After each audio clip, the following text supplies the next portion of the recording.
Tikman natin. Oh, di ba? Oh, sarap ito. Mainit pa.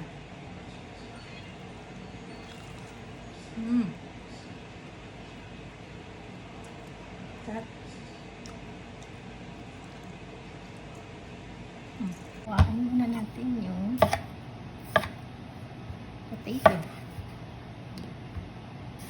Yan, para madaling maluto.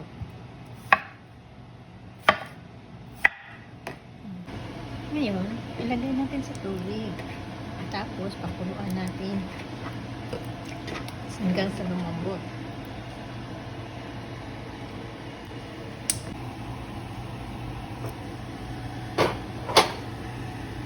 Try natin kung malambot na ba. Ayan, pwede na ito.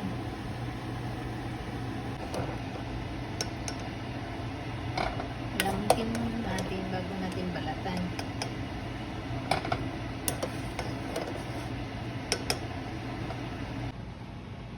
Ito na, babalatan na natin yung potato. Tsaka smash natin gamit ng tinidor. Balatan muna natin ito bago natin smash. Para hindi natin isali yung balat. Durugin na natin. Mano-mano lang to. Ayan, pinuhin natin. Ambot na to kasi napakuluan na natin ng tubig. Ayan. Ngayon, lagyan natin ng rice flour. Yung giniling na bigas. Unti-unti lang. Tansyahin lang natin. Tsaka masa.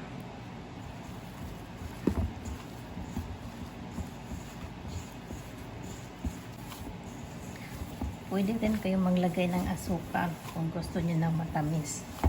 Pero pag ayaw niyo ng matamis, so yun na lang lagyan ng asukal. Optional lang yun. Ayan, ganda na yung masa natin. Bibilogin na natin. At naghanda ako ng sesame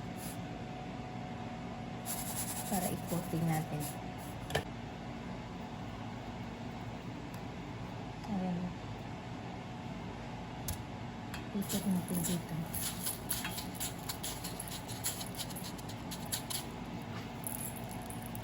Bilogin natin para dumikit. Paulit-ulit lang to. Ayan.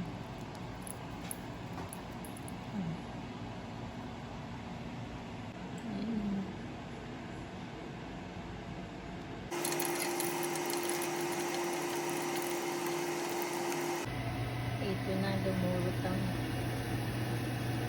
Ito na lumulutang na malapit na itong muluto.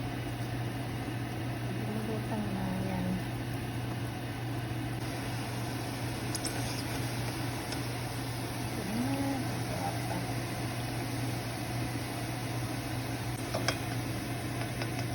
Maganda siya pag kulay pa.